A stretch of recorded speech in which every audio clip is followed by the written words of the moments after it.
Alright, my RPG gamers. Usually on this channel we talk about combat and movement. We check out a game, see if it feels good to play, and then we're on to the next one. Today we're doing something a little different, and it's for a very special reason. We're taking a deep dive into an upcoming MMORPG called Kando Realm from a tiny team of 6 people, KO Studio Games. And get this, these devs are so unbelievably active that if you have a question about anything I talk about in this video, drop it in the comments below. There's a very good chance they'll see it, but if they don't, I'll personally forward it over to them and get you an answer straight from the source. This is a game inspired by the very roots of our genre, bringing together the old school RuneScape grind with that charming MapleStory visual style. But is it a true hidden gem or just another copy? Stick around to find out if the combat animations are a deal breaker, if the monetization model is going to be pay to win, and if this is a game you'll be playing for hundreds of hours or just a few. So what is Kando Realm? Kando Realm is an upcoming free-to-play 2D MMORPG that will be available on PC/Steam, mobile, and consoles. If you've ever spent countless hours chopping down trees in RuneScape or training with your pig in MapleStory, you're going to feel right at home. This game has a skill system ripped straight from the RuneScape playbook, with 8 professions to level, and they even have a few fun little Easter eggs, like the Dragon Dagger's in-game description,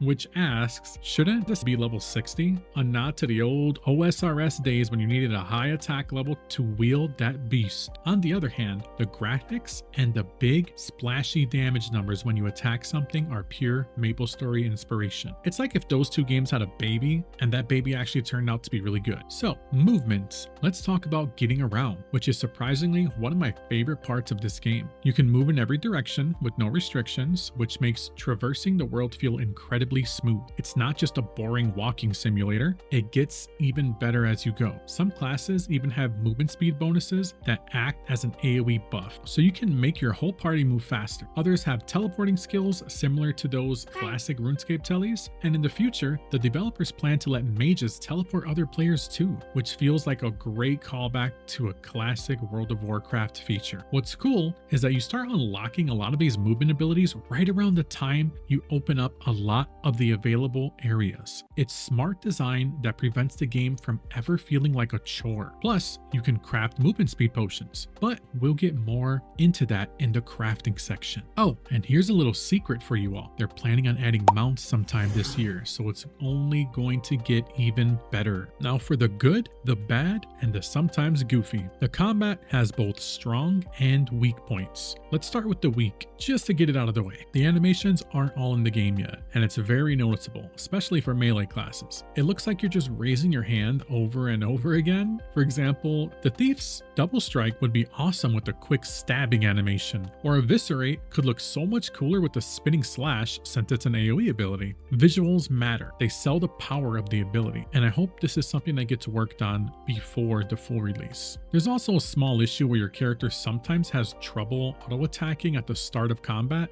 but it's an easy fix. Just attack once and use a skill. I'm bringing this up because the developers are aware of it and they're working on a fix, which is a great sign of an active team. The strong points though, they are very strong. This game has some of the best combat fundamentals I've seen in a while. The skills are wisely chosen for each class. The thief feels like a thief. The warrior feels like a warrior. I absolutely love that this game is going back to the old school roots of MMORPGs where you actually need specific classes for certain roles. No more World of Warcraft giving half the classes bloodlust. In Kando Realm, only the mage can give the mana regen buff, only the thief can give a party-wide speed buff, and so on. Every class has a unique and valuable role. They even have pets already, like a cute little bee that stings your enemies. They take some grinding to get, but that's what makes them special. Everything in this game that's worth having takes time and effort, which makes it feel incredibly rewarding. When you're the appropriate level for a fight, it feels fair, but you can also kite and CC higher level enemies if you want a bigger challenge for more experience. The game also has hot swapping, similar to RuneScape. RuneScape, where you can quickly change your gear mid-combat. The developers are really making sure players can choose how they want to play, from building a tanky thief with stat buffing gear to leveling a gatherer first and having a level 5 that can one-shot almost anything its level. The strong fundamentals completely outweigh the lack of polished animations for me. Player versus monster. This is where Kando Realm really shines. They have dungeons and world bosses, both of which have rare, satisfying loots. There's a party dungeon that can drop a pet, and another that drops offhands, similar to the defenders in RuneScape that give you a small stat buff. You can get a guaranteed reward after a certain number of runs, or get lucky and get the drop on your first try. I really hope they have endgame party dungeons in the future. The world bosses are another highlight. They all have a super rare drop that is 100% worth the grind. For example, the Candyland Marshmallow boss drops a chest piece that gives you an all stats buff and is wearable by every class. It's a universal powerful item. Another cool thing, the game doesn't have an AFK timer, which is a massive plus. You can park your character somewhere safe, go study,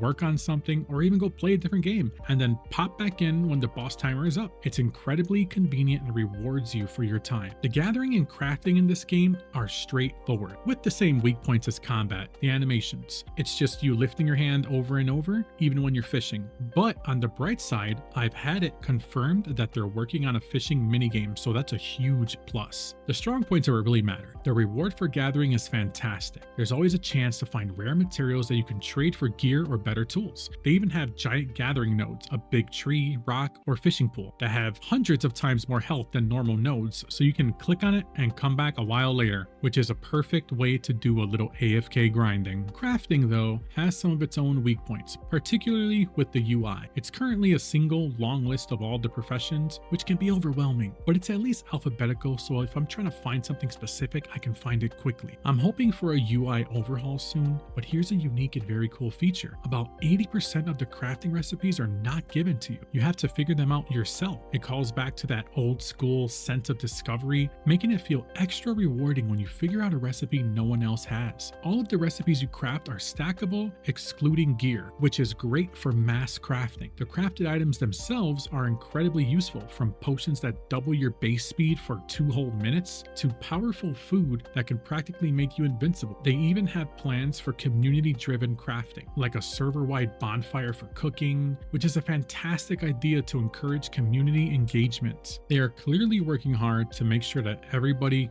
gets together and does everything together. Monetization. Alright, let's talk about the big one. This is where most people make their final decision. Kando Realm has no in-app purchases. That means no microtransactions and no pay-to-win features. The monetization model is a classic RuneScape method, a free-to-play model with a membership for access to higher level gear. I much prefer this over games cluttered with cash shop junk. With this model, you can actually be happy when you find a rare item, because it's not being overshadowed by a premium pay-to-win item. I've been playing for about 100 hours and I barely needed the membership features. Free users get a ton of content and can play on the same servers as members. Full disclosure though, I do level everything. If you focus on one profession, you might need membership faster than I did. So, what makes Kando Realm unique? This is the fastest way to explain what makes Kando Realm stand out from every other game out there. Modern games have lost that rewarding feeling of finding rare loot. Nowadays, you either buy the best gear from a cash shop, get it handed to you for hitting a certain level, or just grind dailies until you can buy it from a vendor. Kando Realm really goes back to the roots of MMORPGs, where you need a combination of dedication and luck to get those legendary items. This is what triggers that sweet